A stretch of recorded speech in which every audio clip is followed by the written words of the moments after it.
La crítica textual del Nuevo Testamento. Bueno, comparado con la crítica textual del Antiguo Testamento, esto es muchísimo más fácil. Tenemos más manuscritos, muchos más manuscritos, y que esos manuscritos datan de una época mucho más cercana a cuando fue escrito el Nuevo Testamento. El Nuevo Testamento fue escrito en el primer siglo. Al final del primer siglo ya tenemos todo el Nuevo Testamento escrito. Y cuando tenemos los primeros manuscritos que contienen todo el Nuevo Testamento, es decir, cuando tenemos un manuscrito que tenemos desde Mateo a Apocalipsis, es a mediados del siglo IV en los grandes códices de Vaticano y de Siniático. Todo el Nuevo Testamento, excepto por algunas lagunas de algún versículo suelto por aquí y por allá. Y eso es muy emocionante. Tenemos actualmente, y el problema que tenemos es que seguimos encontrando nuevos manuscritos, pero actualmente tenemos casi 6.000 manuscritos. Algunos son fragmentos y otros son códices de todo el Nuevo Testamento, del Nuevo Testamento. Y cuando miramos al estado de la crítica textual en otros cuerpos, el cuerpo de Platón o de Aristóteles o Nerón, es que no hay ninguna comparación. Ellos están trabajando a veces con un solo manuscrito para reconstruir el texto original. Y este viene de la Edad Media y fue escrito 1000 años después del autor.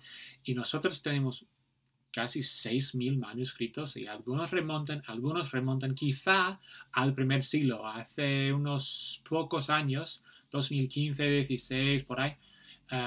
Encontraron un manuscrito de un fragmento de Marcos que quizá remonta al primer siglo. Creo que la mayoría lo datan de inicios del segundo siglo, pero bueno, tenemos ahí pequeñas porciones, incluso en el segundo siglo. Entonces, tenemos un montón de evidencia.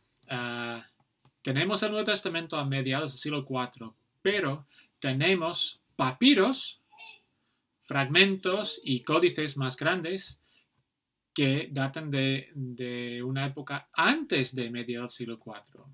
Y de hecho he escrito y publicado sobre este tema. Vamos a poner un enlace a este artículo en las notas de este vídeo, lo puedes ver si queréis.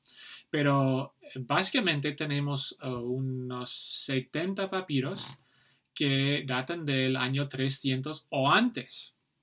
60 papiros, y cuando entretejemos estos manuscritos, vemos que tenemos 60% del Nuevo Testamento antes del año 300, es decir, dentro de 200 años del Nuevo Testamento ya tenemos en manuscritos más que la mitad del Nuevo Testamento.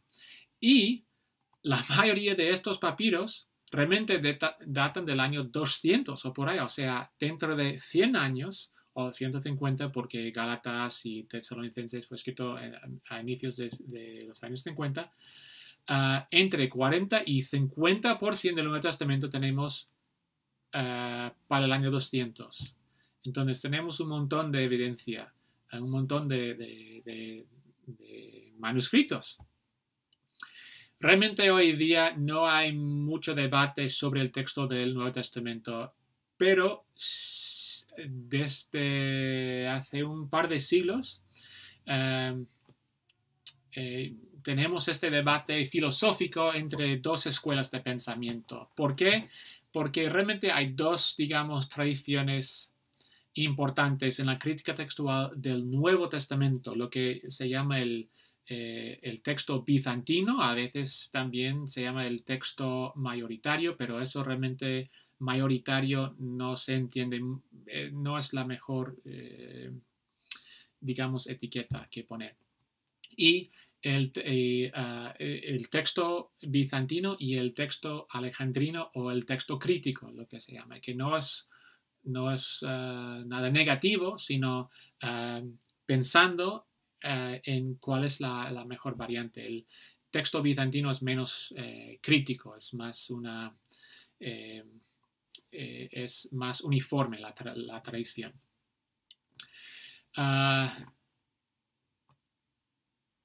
según mi estimación y mi cálculo, yo diría que alrededor de 98-99% de estos dos textos son totalmente iguales. Y realmente donde encontramos el gran choque, digamos, es con finales de Marcos, Juan 7 y 8, con la mujer en adulterio, y algunos versículos sueltos. Por cierto, no estoy diciendo nada del texto recibido porque no es una postura defensible. Tenemos el testimonio de gente como Ireneo, Orígenes, Agustín, Jerónimo, etc. Y todos dicen lo siguiente: cuando ellos encuentran una variante en los manuscritos, siempre prefieren los manuscritos más antiguos, los manuscritos más numerosos, los mejores manuscritos y el texto original, o sea, el griego, en preferencia latín o arameo o una traducción. Y luego ofrecen una exégesis o justifican su decisión de basado en una exégesis del pasaje. Y eso sí, todos lo dicen. El texto recibido, la postura del texto recibido, no dice absolutamente nada de eso. Ellos dicen básicamente que estos 7 o 9 o 11 manuscritos son los únicos preservados, inspirados, etc. Y no es defensible absolutamente para nada. Entonces tenemos estas grandes tradiciones y los dos pueden decir, mira, queremos dar preferencia al texto más antiguo, a la mayoría de los textos, a los mejores textos, y esto es un debate válido, es un buen debate, pero solo afecta a algunos versículos sueltos y no quiero subestimar la importancia de este debate, pero no es un debate que afecta a la teología en ningún sentido. ¿Y por qué? Porque hay gente que prefiere el texto crítico y el texto mayoritario y confiesan lo mismo, o sea, llegan a las mismas creencias, entonces no afecta a la teología de manera drástica en ningún sentido. Entonces, podemos fiarnos mucho del texto del Nuevo Testamento y también, igual que el Antiguo Testamento, es una época muy emocionante para estar involucrado en la crítica textual del Nuevo Testamento.